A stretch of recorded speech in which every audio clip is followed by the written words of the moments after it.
오늘도 아말렉과 싸운다라는 주제로 이스라엘 백성에게 아말렉이 있었던 것처럼 우리의 삶에도 이와 같은 아말렉이 있다는 것을 살펴보고 있습니다. 오늘은 주님께서 사무엘을 통해 사울에게 아말렉을 진멸시키라고 말씀하신 이야기입니다. 이 이야기를 통해 어떤 말씀을 붙잡게 하시고 기도하게 하시는지 함께 살펴보기 원합니다. 어느 날 미국의 나이아가라 폭포로 향하는 강의 지류에 커다란 얼음덩어리가 떠내려오고 있었답니다. 그런데 얼음덩어리에는 동사한 양이 붙어 있었답니다. 그때 하늘에서 커다란 독수리 한 마리가 쏜살같이 내려와서 발톱을 그 양털 깊숙이 박고 고기를 뜯어먹기 시작했습니다. 독수리는 죽은 양고기를 먹느라 점점 폭포와 가까워지고 있다는 사실을 잊고 말았습니다. 독수리가 폭포의 굉음을 듣고 정신을 차렸을 때는 천길 낭떠러지가 눈앞에 펼쳐지게 되었습니다. 그러나 독수리는 별 걱정을 하지 않았습니다. 강력한 날개를 펴서 하늘로 날아오르면 그만이라고 생각했기 때문입니다. 그런데 독수리가 폭포에 이르러서 날개를 펴려는 순간 몸이 움직이지 않았습니다. 양털 속에 깊게 박힌 발톱이 얼어서 빠지지 않았던 것입니다. 결국에 독수리는 양의 시체와 함께 폭포로 떨어지게 되었고 그렇게 산산조각이 나고 말았답니다. 독수리가 폭포로 떨어진 이유는 세 가지가 있습니다. 첫 번째는 자신의 날개를 믿었기 때문이고, 두 번째는 안일한 태도 때문이고, 마지막 세 번째는 양고기가 맛있었기 때문입니다. 오늘 말씀에 사울이 이와 같습니다. 하나님께서 아말렉을 진멸시키라고 말씀하십니다. 하지만 사울은 그렇게 하지 않습니다. 첫 번째, 사울은 하나님의 명령보다 자신의 판단과 생각이 더 앞섰기 때문입니다. 두 번째는 이 정도면 됐지, 이 정도면 되겠지, 이런 안일한 마음 때문이었습니다. 마지막 세 번째는 아말렉이 아까웠기 때문이었습니다.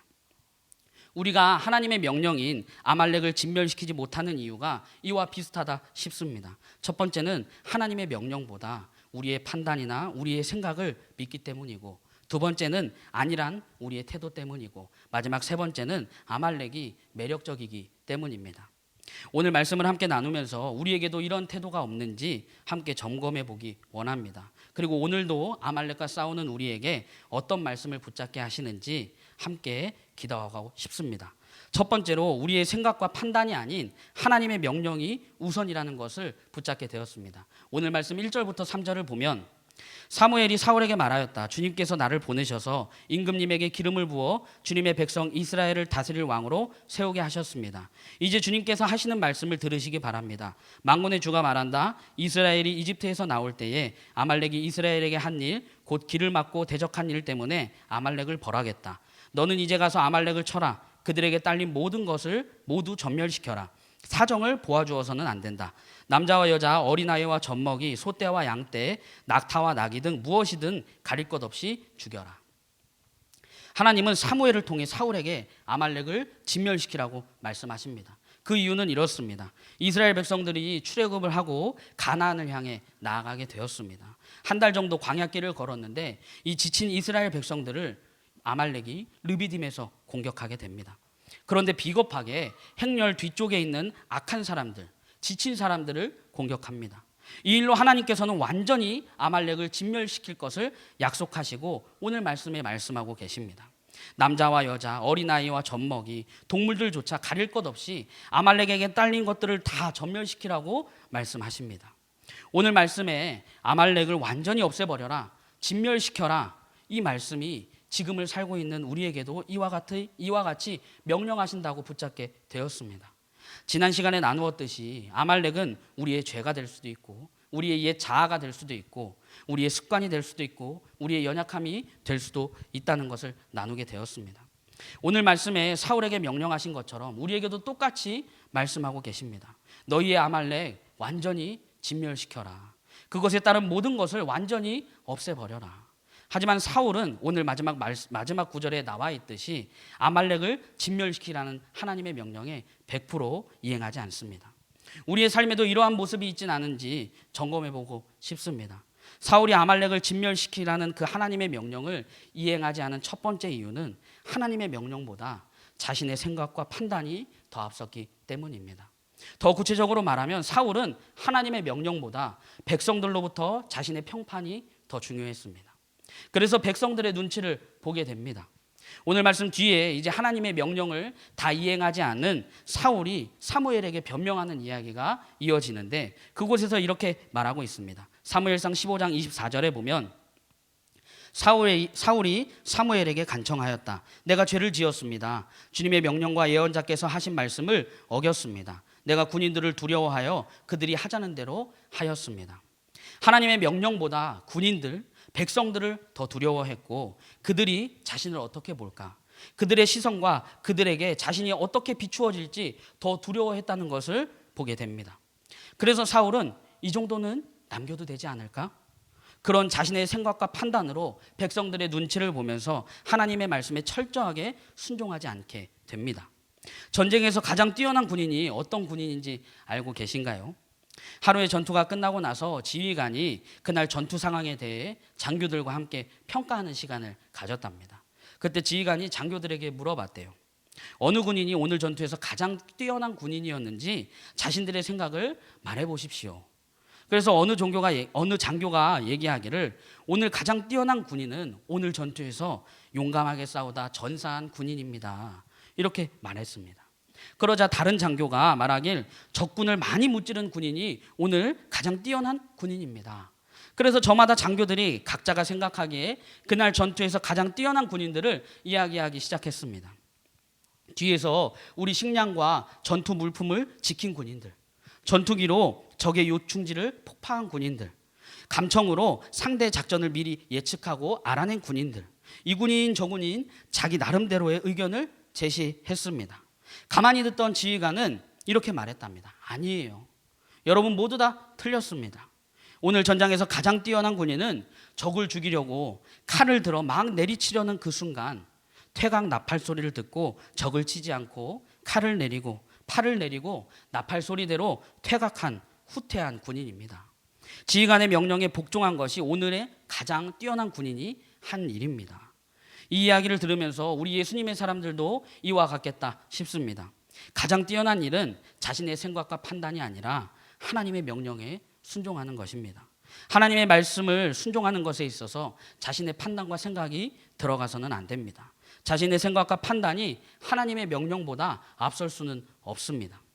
그런데 우리가 살면서 아말렉을 진멸시키라는 그 하나님의 명령보다는 우리의 판단, 우리의 생각이 들어가서 남들의 시선을 의식하게 되고 결국 그 명령에 순종하지 못하는 것을 볼 때가 있습니다. 유명한 설교가인 카릴 마니 목사님은 이런 경험담을 이야기하셨습니다. 본인이 경찰 훈련을 받은 개를 이제 사게 되었는데 어느 날 동네 아이들이 이 목사님의 유리창을 야구공으로 깨게 되었답니다. 그래서 화가 난 목사님은 학교 운동장에 가서 놀아라, Go to school 이렇게 소리쳤답니다. 그 순간 이 개는 서너 번 문에 뛰어오르더니 안 열어주니까 넓은 유리창으로 돌격해서 나가서 공을 물고 왔다는 것입니다. 가라 하는 이 말을 듣고 물불을 가리지 않고 달려나간 이 개만큼의 결단이 그리스도인들에게 있는지 이 목사님이 질문하게 되셨답니다. 이러한 태도가 우리에게 있어야겠다 싶습니다. 주님의 명령이 우선이 되어야 합니다. 우리가 생각하기에, 우리가 판단하기에 이게 더 좋을 것 같은데 이런 생각과 태도는 사라져야 합니다. 하나님의 명령이 우선이 되어야 합니다. 하나님의 명령에 100% 순종하지 않는 사울을 보면서 우리도 살다가 하나님의 말씀에 80%만, 50%만 순종하고 있지는 않은지 점검해 보고 싶습니다. 100% 순종하지 않는다면 그것은 순종이 아닙니다. 혹시 우리의 생각이나 판단이 하나님께 당연히 드려야 할 순종을 가로막고 있지는 않은지, 우리의 생각과 우리의 판단으로 인해 하나님의 명령에 불순종하고 있지는 않은지 돌아보고 싶습니다. 우리의 생각과 판단이 아닌 하나님의 명령이 우선되어 살아가게 해주십시오. 이렇게 첫 번째로 붙잡고 기도하고 싶습니다. 두 번째로 이 정도면 됐지 이런 안일한 태도가 아니라 적극적인 태도로 하나님의 말씀에 반응할 것을 붙잡게 되었습니다. 오늘 말씀 4절부터 8절을 보면 사울이 백성을 불러 모으고 들라임에서 그 수를 헤아려 보니 보병이 20만 명이었다. 유다에서 온 사람도 10,000명이나 되었다. 사울은 아말렉 성읍에 이르러서 물마른 개울에 군인들을 매복시켰다. 사울이 겐 사람에게 경고하였다. 당신들은 어서 거기에서 떠나시오. 내가 아말렉 사람들을 칠 때에 당신들을 함께 치지 않도록 그들 가운데서 떠나시오. 당신들은 이스라엘 자손이 이집트에서 올라올 때에 그들에게 친절을 베푼 사람들이요. 그러자 겐 사람들이 아말렉 사람들 가운데서 빠져나갔다. 그런 다음에 사울은 하월라에서부터 이집트 동쪽에 있는 수르 지역에 이르기까지 아말렉 사람을 쳤다. 아말렉 왕 아각을 사로잡았고 나머지 백성은 모조리 칼로 쳐서 없애버렸다. 사울이 백성들을 모으고 아말렉 성읍에 이르게 됩니다. 그리고 매복을 시킨 다음에 겐 사람들에게 당장 떠나라고 경고합니다. 이 말을 사울이 하긴 했지만 하나님의 지시가 있었겠다 싶습니다. 그 이유는 겐 사람들이 모세의 장인이었던 이드로와 같은 혈통의 사람들이었습니다. 그래서 이스라엘 백성들이 출애굽할 때 이스라엘을 대적했던 아말렉과 반대로 이스라엘을 도와주었습니다. 그래서 하나님께서는 이 겐 사람들을 보호하시기 위해 먼저 피하게 하셨습니다. 여기까지 사울 왕은 정말 잘했습니다. 겐 사람에게 경고한 뒤에 이제 아말렉을 치게 됩니다. 하지만 이때부터 사울은 하나님의 명령에 순종하지 않게 됩니다. 아각 왕을 포함한 모든 것을 진멸시켜야 하는데 아각 왕을 사로잡고 나머지 백성들은 모조리 칼로 쳐서 없애버립니다.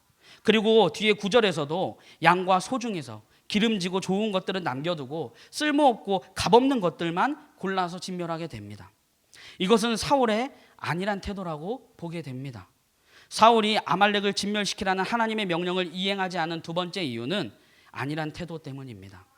안일한 태도로 하나님의 말씀에 순종하지 않고 아각 왕을 살려둔 사울은 하나님께 버림받게 됩니다.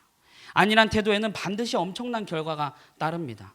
미국 코넬 대학교에서 이런 실험을 했답니다. 개구리 한 마리를 차가운 물에 담긴 큰 비커에 넣게 되었습니다. 비커 밑에는 분젠 등을 놓고 1초에 화씨 0.017도씩 데워지도록 불꽃을 아주 작게 놓게 되었습니다. 온도가 서서히 높아지기 때문에 개구리는 온도의 변화를 눈치채지 못했습니다. 마음만 먹으면 당장이라도 이 비커에서 뛰어올라서 안전한 곳으로 갈 수 있었음에도 불구하고 개구리는 태평스럽게 앉아 있었습니다. 온도는 0.017도씩 올라가는데 개구리는 여전히 제자리에서 빠져나올 생각이 없었습니다. 그렇게 2시간 반이 지난 뒤쯤 개구리가 어떻게 되었을까요? 개구리는 뜨거운 물 속에 푹 삶아져서 죽어 있었습니다. 자기도 모르게 죽은 것입니다. 자기가 죽어가는 것도 느끼지 못하고 있다가 그대로 삶아진 것입니다. 안일한 태도는 이러한 결과를 낳게 됩니다. 사울이 겐 사람을 살려줬는데 뭐 아말렉 사람은 다 죽이더라도 이 왕만 살려두면 뭐 무슨 일이 일어나겠어? 우리한테 잡혀있는 사람인데 이런 안일한 태도로 결국에는 하나님께 버림받게 됩니다. 우리가 살다 보면 이러한 안일한 태도를 마주하게 될 때가 있습니다. 인생이란 비커 속에서 우리의 죄가, 우리의 아말렉이 0.017도씩 서서히 자라나고 있는데 우리는 눈치채지 못하고 안일한 태도로 이 정도만 하면 됐지, 이러한 태도로 일관하다 보면 결국에는 무너지고 맙니다. 여호수아서는 이스라엘 백성들의 가나안 정복의 이야기야 가나안 땅의 분배를 기록하고 있습니다. 그 중에서도 여호수아 11장은 가나안 정복 전쟁을 마칠 때 배경을 이야기하고 있습니다. 하나님의 은혜로 이스라엘 백성들이 마침내 약속의 땅 가나안을 차지하게 됩니다. 그래서 가나안 땅에 하나님이 전쟁이 그치게 됩니다. 하지만 이스라엘 백성들은 이 약속의 땅 가나안 땅을 완전히 정복하지 않습니다. 정복하지 못했습니다. 여호수아 11장 22절을 보면 이스라엘 자손의 땅에서는 오직 가사와 가드와 아스돗을 제외하고는 아낙 사람으로부터 살아남은 사람이 하나도 없었다. 히브리어 성경을 보면 이스라엘 백성들이 힘이 없어서 그곳을 정복하지 못한 것이 아니라 정복하지 않으려고 했기 때문에 남겨두었다고 말하고 있습니다. 히브리서 성경은 이렇게 말합니다. 단지 약간 남겨두었다, 이렇게 표현하고 있습니다. 이것을 염두에 두면 이스라엘 백성들이 그 세 곳을 남겨둔 이유는 저 정도 남겨놓는다고 무슨 큰일이 일어나겠어? 이런 안일한 태도였습니다. 모세는 광야에서 이스라엘 백성들에게 가나안 땅에 입성하게 되면 그곳에 있던 모든 이방 민족을 완전히 정복하라고 말했습니다. 그러나 이스라엘 백성들은 그 명령을 자기 생각대로 이해했습니다. 그래서 자기들 판단대로 안일한 태도로 종전선언을 하게 됩니다. 이 안일한 태도가 이스라엘 백성들에게 엄청난 나비 효과로 나중에 찾아오게 됩니다. 이스라엘 백성들이 남겨둔 이 가사, 가드, 아스돗을 살펴보면 가사에서는 사사 삼손을 무너뜨리는 일이 일어납니다. 가사 지방은 삼손이 거주한 단지파 지방에서 가장 먼 곳에 있었습니다. 그러나 삼손은 굳이 가사까지 갑니다. 그 이유는 바로 어떤 기생을 보았기 때문입니다. 나실인이자 사사로서 하나님의 사명에, 하나님의 명령에 순종해야 할 삼손은 하나님이 아니라 이방 여인과 친밀한 관계를 맺게 됩니다. 그 결과 감히 아무도 대적할 수 없는 힘을 가졌던 이 삼손이 가사에서 비참한 최후를 맞이하게 됩니다. 보잘것없었던 이 가사가 저 정도 남겨둔다고 무슨 일이 일어나겠어? 이러한 안일한 태도로 이스라엘 백성들이 남겨두었는데 그 가사가 이스라엘의 가장 강한 자를 파멸시킨 장소가 되어버렸습니다. 또한 가드는 이스라엘 백성들을 두려움에 떨게 하는 존재가 됩니다. 엘라 골짜기에서 40일 동안 하나님을 조롱하고 사울과 이스라엘 백성들을 두려움에 떨게 만들었던 장군이 있었습니다. 바로 골리앗입니다. 이 골리앗은 성경에서 가드 사람이라고 이야기합니다. 골리앗이 등장했던 이유는 이스라엘 백성들이 가나안을 정복할 때 안일하게 그 땅을 남겨두었기 때문입니다.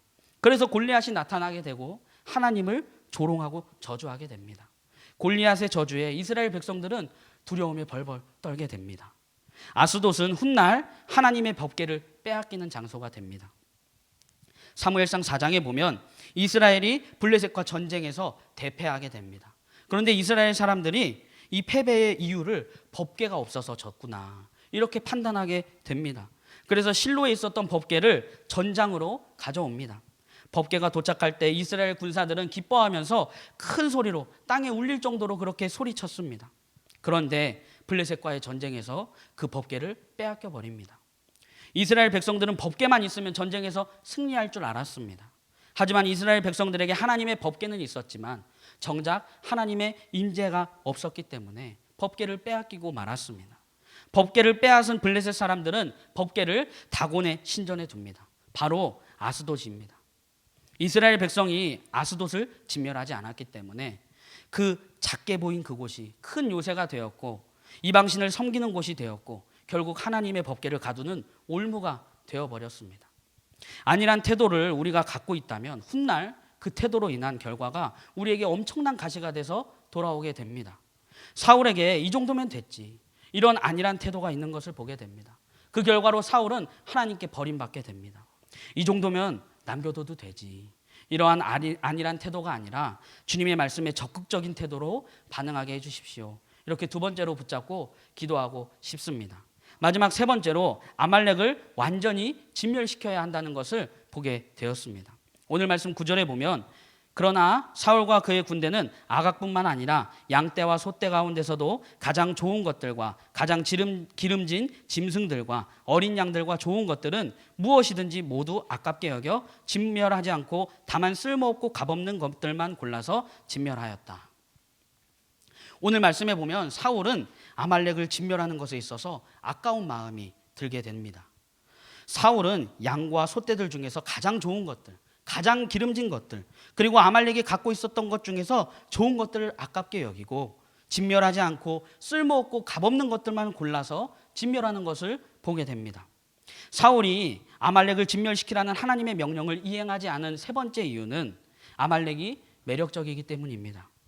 우리도 살아가다 보면 우리가 우리의 이 매력적인 아말렉을 아깝게 여기고 우리의 아말렉을 손에 꼭 붙들고 있을 때가 있다는 것을 보게 됩니다.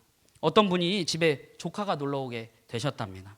그런데 조카가 열심히 무언가 하는 것 같아서 몰래 살펴보셨답니다. 얘가 뭘 하나 이렇게 살펴보셨는데 뭔가 열심히 먹고 있더랍니다. 그래서 뭘 먹고 있나 이렇게 자세히 보니까 이 분이 냉장고에 넣어둔 맛있는 초콜릿을 야금야금 입에 밀어넣고 있는 것을 보게 되셨대요. 그래서 오랜만에 집에 오기도 했고 이 조카가 사랑스러워서 열심히 먹고 있는 조카 옆에 가서 이렇게 이야기했답니다. 고모한테 한 입만 줄래? 그러셨대요. 그러자 그 아이가 단호하게 안 돼 하더랍니다. 그래서 고모가 아유 야 한 입만 줘라 이렇게 말했는데 고민이나 망설임 없이 없어 이러더랍니다. 처음에는 사랑스러운 마음에 이분이 장난을 치셨는데 점점 심술이 나셨대요. 그래서 한 입만 주면 슈퍼에서 내가 많이 사줄게, 이렇게 유도 작전을 쓰게 되셨답니다. 그 말에 머뭇거리는 그 조카의 모습을 보게 되셨답니다. 그리고 그날 밤에 그 모습을 회상하면서 하나님과의 관계를 생각해 보셨대요. 하나님께서는 우리에게 주실 모든 것을 갖고 계시지만 때로는 우리의 마음을 아시고자 그것을 감추시고 나에게 있는 최고의 달콤한 것을 요구하실 때가 있구나. 그때 과연 나는 내 손에 있는 그것을 미련 없이 하나님께 드린 적이 얼마나 있었던가, 이렇게 자신을 돌아보게 되셨답니다. 저는 이 이야기를 들으면서 사울이 아말렉을 아깝게 여겨서 남겨둔 것처럼, 아이가 달콤한 초콜릿을 손에 꼭 쥐고 고민한 것처럼 우리도 아말렉을 진멸시키지 못하고 우리 손에 아말렉을 꼭 쥐고 있을 때가 있지는 않은지 돌아보고 싶습니다. 하나님의 명령에 100% 순종하고 계십니까? 여러분의 아말렉을 완전히 진멸시키셨습니까? 지금 우리 손에 있는 아말렉이 아까워서 하나님의 명령을 다 지키고 있지는 않은지 돌아보고 싶습니다. 그리고 아말렉을 완전히 진멸시켰는지 아니면 남겨두었는지 저 자신에게 질문해 보게 되었습니다. 우리가 살다 보면 이 아말렉을 완전히 진멸시키지 못하고 아까운 마음에 이 매력적인 아말렉을 남겨두고 꼭 붙들고 있을 때가 있습니다. 127시간이라는 실화를 바탕으로 만든 영화가 있습니다. 제가 보진 않았지만 이런 내용입니다. 2003년 미국 유타주의 블루존 캐년에서 홀로 등반을 하던 아론이라는 남자가 있었답니다. 이 남자는 좁은 절벽 사이를 타고 내려가다가 굴러떨어진 암석에 오른팔이 짓눌려서 절벽 사이에 갇히게 되었답니다. 산악용 로프와 작은 칼 그리고 500ml의 물 한 병만 갖고 생존을 위한 사투와 함께 자신의 삶을 되돌아보는 그런 영화의 내용입니다. 처음에 하루 정도는 이렇게 껴있으면서 구조대가 오기를 기다렸답니다. 하지만 하이킹을 하던 곳이 하필 사막 중에서도 외진 곳이어서 아무도 지나가지 않았더랍니다. 그렇게 127시간 동안 있으면서 이 아론이라는 남자는 이 상황을 벗어나기 위해 여러 방법을 찾다가 결국 나중에는 팔을 절단할지 말지 수없이 고민하게 됩니다. 그리고 마침내 절단하게 됩니다. 그런데 작은 칼을 가져갔기 때문에 한 번에 이게 잘리지 않았던 거예요. 조금씩 뼈와 살을 분리하고 그렇게 127시간 만에 그곳에서 탈출하게 되셨답니다. 이 이야기를 들으면서 우리의 삶도 이와 같겠다 싶습니다. 아말렉과 우리는 싸우고 있습니다. 하지만 단번에 진멸하는 것은 참 쉬운 일이 아닙니다. 끊임없이 아말렉이 찾아오고 우리는 끊임없이 아말렉과 싸웁니다. 하나님은 상황으로 환경으로 아말렉을 완전히 진멸시킬 것을 우리에게 말씀하십니다. 하지만 때로는 명확하게 말씀으로 말씀하시기도 하십니다. 하지만 단순한 순종임에도 불구하고 우리는 아말렉을 진멸시키지 못하고 붙들고 있을 때가 참 많이 있다는 것을 보게 됩니다. 어떤 아말렉과 싸우고 계십니까? 아직도 아말렉을 진멸시키지 못하고 이 매력적인 아말렉을 아깝게 여기고 남겨두고 꼭 붙들고 있진 않은지 돌아보기 원합니다. 저는 연약합니다. 저도 여전히 오늘도 아말렉과 싸우고 있습니다. 아말렉을 진멸시키라는 그 하나님의 명령을 잘 알고 있고 심지어 지금 전하고 있지만 정작 전하고 있는 저조차도 아말렉을 완전히 진멸시키지 못하는 것을 보게 됩니다. 말씀을 묵상하면서 저번 주에 나누었던 말씀 중에 마지막 말씀이 제 안에 들어왔습니다. 출애굽기 17장 16절에 보면 주님의 깃발을 높이 들어라, 주님께서 대대로 아말렉과 싸우실 것이다 하고 외쳤다. 이 말씀이 우리 삶에 선포되어지기를 원합니다. 주님께서 대대로 아말렉과 싸우실 것이다. 주님께서 싸우실 것입니다. 우리는 연약합니다. 여전히 우리의 아말렉으로 인해 힘겨워합니다. 하지만 주님께서 아말렉과 싸우실 것입니다. 매력적인 아말렉으로 인해 아까운 마음에 아말렉을 진멸시키지 못하고 손에 꼭 붙들고 계신 분들도 계실 겁니다. 저도 그렇습니다. 아말렉을 진멸시키라는 주님의 말씀의 그 길이 한 걸음 한 걸음 그 길이 정말 힘겨운 분들도 계실지도 모르겠습니다. 저도 그렇습니다. 하지만 오늘도 아말렉과 싸우는 우리에게 주님께서는 아말렉을 완전히 진멸할 것을 말씀하십니다. 그리고 주님께서 대대로 아말렉과 싸우신다고 말씀하십니다. 우리의 아말렉을 완전히 진멸시키게 해주십시오. 이렇게 마지막으로 붙잡고 함께 기도하고 싶습니다. 오늘 세 가지를 나누었습니다. 사울이 아말렉을 진멸시키라는 그 하나님의 명령에 세 가지 이유로 불순종하게 되는 것을 보게 되었습니다. 첫째, 주님의 명령이 우선이 아니라 자신의 생각과 자신의 판단이 우선이었던 것을 보게 됩니다. 사울은 백성들의 눈치를 보았고 자신이 어떻게 평가되는지에 대해 더 우선했습니다. 혹시 우리도 우리의 생각이나 우리의 판단이 하나님께 당연히 드려야 할 순종을 가로막고 있지는 않은지, 우리의 생각과 판단으로 인해 하나님의 명령에 불순종하고 있지는 않은지 돌아보았습니다. 둘째, 주님의 말씀에 이 정도면 됐지, 이런 안일한 태도로 반응했던 것을 보게 됩니다. 사울과 이스라엘 백성들은 이 정도면 됐지, 저 정도로 어떻게 되겠어? 이런 안일한 태도를 갖고 있었습니다. 결국 이러한 안일한 태도로 인해 엄청난 나비 효과를 보게 되었습니다. 주님의 말씀에 안일한 태도가 아닌 적극적인 태도로 반응하게 해주십시오. 셋째, 우리의 아말렉을 완전히 진멸시켜야 합니다. 사울은 매력적인 아말렉을 아깝게 여기고 진멸시키지 않았습니다. 우리도 살아가다 보면 우리가 우리의 아말렉을 아깝게 여기고 우리의 이 매력적인 아말렉을 손에 꼭 붙들고 있을 때가 있습니다. 하지만 오늘도 아말렉과 싸우는 우리에게 주님께서는 아말렉을 완전히 진멸시킬 것을 말씀하시고, 주님께서 아말렉과 대대로 싸우신다고 말씀하셨습니다. 오늘 말씀을 의지해서 세 가지 기도 제목을 붙잡고 한 번에 기도하고 싶습니다. 첫째, 주님의 명령이 우선되어 살게 해주십시오. 둘째, 주님의 말씀에 적극적인 태도로 반응하게 해주십시오. 마지막 셋째, 우리의 아말렉을 완전히 진멸시키게 해주십시오. 우리 세 가지 기도 제목을 붙잡고 함께 기도하겠습니다. 하나님, 이 시간 주님 앞에 기도하며 나아갑니다.